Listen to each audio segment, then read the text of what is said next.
YouTube, we are back, the Serious Brothers, with the sequel to our MLS video in a sense. We're going to be talking about real estate agents. We're going to regurgitate everything to exactly the same beat for beat with more special effects, and we're paying ourselves more for this one. MLS Real Estate Agents is going to be the title of this. Anyway, so our MLS article is in the description, by the way. Yeah, so we're going to be talking about agents and stuff, and the general sense is you want to work with agents.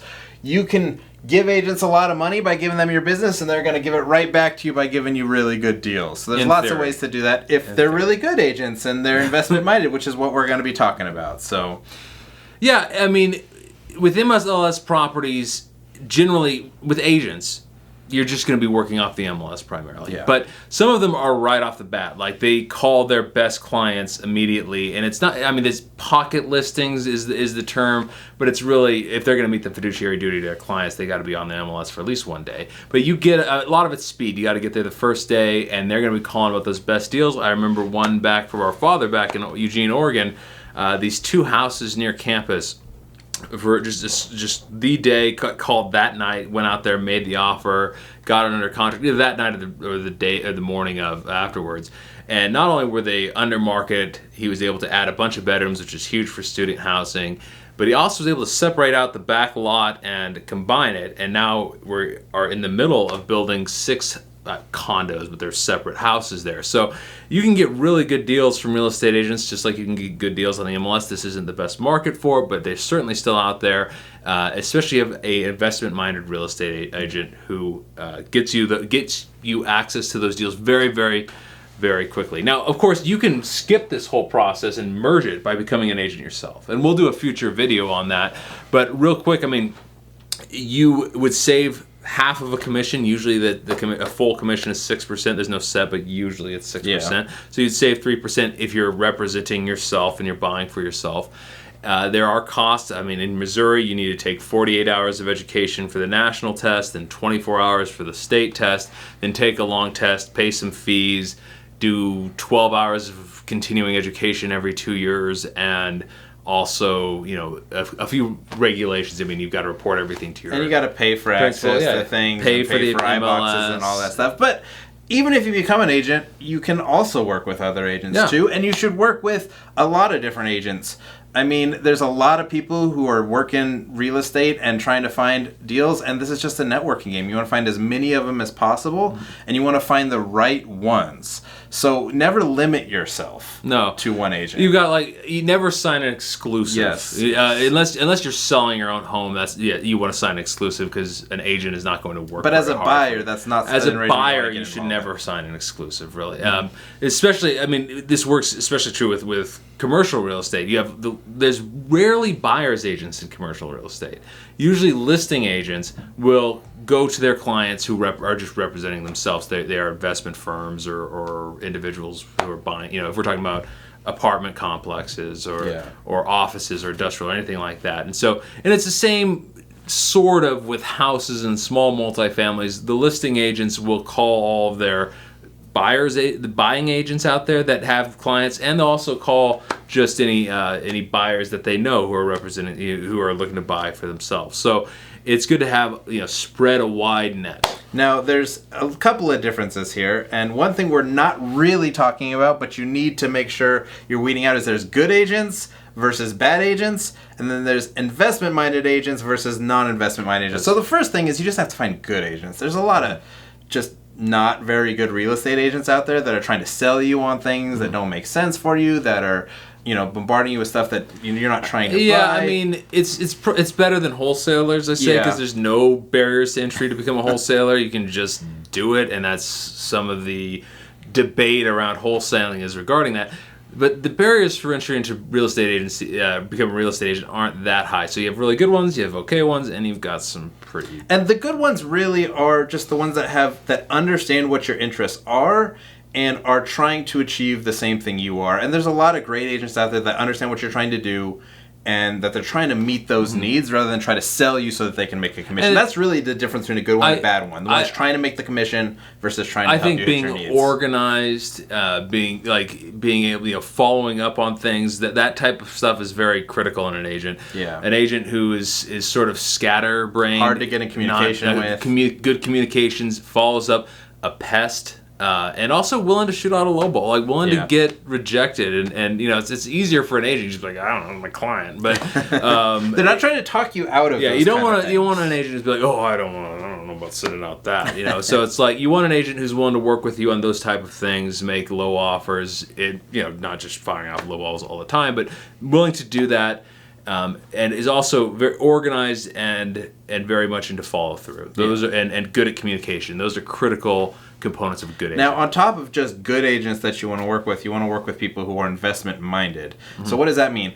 Someone who's not investment minded, they might just be trying to fit you in the house that your family wants, or just that you emotionally connect to for some reason, and things like that. And those can be great agents because they're trying to fit what your personal needs are, but they're not trying to find good investment properties. You don't want to hire a top selling romance novelist to write a engineering manual. It's like you need the right type of yes, it's like you don't want to. They're both good writers, but there's even more niches we could go into if we wanted this video to just stretch out. You don't want to hire an agent who specializes in luxury housing if you're doing like Section 8. You don't want or opposites. You don't want to get an agent from out of town to do agent stuff. It's like. But there are great homeowner-minded real estate agents who are great with like here's the feng shui, and this room would look great, and if you open it up, oh my God, it would be so incredible. Or this is what's important to you, and I found the exact thing. Yeah. It's like fitting in with more aesthetic desires, more of what you want to live in. Because school systems, neighborhoods. That works on both sides. There's a lot more than saving a few pennies as a homeowner is not worth it if you're not getting the school system you want, if you're not living in the place that you desire. Technically, every single house is in a sense in a monopoly because there's only one house like that. And if that's what your family needs, that's the one you have. But when it comes to investment, you're looking at numbers and trying to make a profit. And so there isn't just one house that fits the perfect needs of everything your family wants with the perfect cherry tree in the backyard. There's 1,000 or 100,000 possible investments, and you're trying to find the numbers that fit on the best one. Yeah, and it's just like, it's one of those things like with apartments, you boil down this giant apartment into one number, a cap rate, or perhaps an IRR projection. We'll do a video on that, don't worry.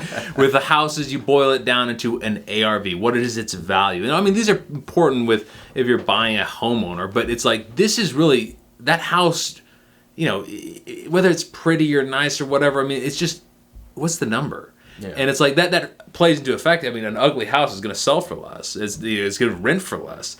But really, you're just looking at numbers and cents. And so you need a mindset that's a little less empathetic and a little more, numbers focused. Yeah. And, sort of. A little more coarse. Nerdy, maybe a little bit nerdier. But what are the actual qualities that a good investment-minded real estate agent has? One of the biggest one is just construction knowledge. If they don't know what it's going to cost to fix up something, a lot of deals you're going to find need some repairs, or even if they don't need a lot of repairs, you need to be able to find the things that could be potential problems in the future. If something is settling or not, how much time the roof has left, how much these different things are going to cost. If they have that kind of knowledge, it can help you so much. Yeah, that can help, especially when you're getting started and getting a second opinion that's actually worthwhile. When you don't have that knowledge yourself. The agent we worked with a lot here in Kansas City used to be a contractor, and that has been was extremely beneficial, especially when we were still learning construction costs more so, and like working through this. Okay, what is this going to cost to do that? So that's a big benefit. It's not particularly common, to be honest, but it is a big benefit if you can find it. Now, some might say you want to find someone who has very intimate knowledge in terms of being an investor themselves and they're an agent, but I'm not actually sure that's the best. Because if they are an investor themselves, they're probably just buying the greatest investments. You're not going to get that. You're not going to get that call. You might, but you're probably not. They're probably just going to make the offer themselves. And so, if the best case scenario is they used to invest, they have experience, or they're planning on getting more involved, and they don't have the capital yet. I'm not doing that now. Yeah. Like I'm done with investment. I don't want to hold properties. Now, I don't say if they are investing means they can't be a really good investor or investment-minded real estate agent, but. Yeah. It's probably best if they're on the fringes of I would say the other thing is, we'll call it a volume versus, we'll say quantity versus quality. Mindset. Mentality, You actually want the quantity mindset. You want them to not be looking for that big commission or whatever. You want or now. You want like, this is just volume. We're making offers. as it comes, and I'll get one here and we'll get one there. You want an agent who will talk you out of a deal if it's not the right one. You want an agent who's not urgent, not dying to. I mean, it's the same with contractors. You don't want to work with generally a contractor who's on the edge because they're always begging to get paid early and whatnot. They can't finish the job. They're robbing Peter to pay Paul.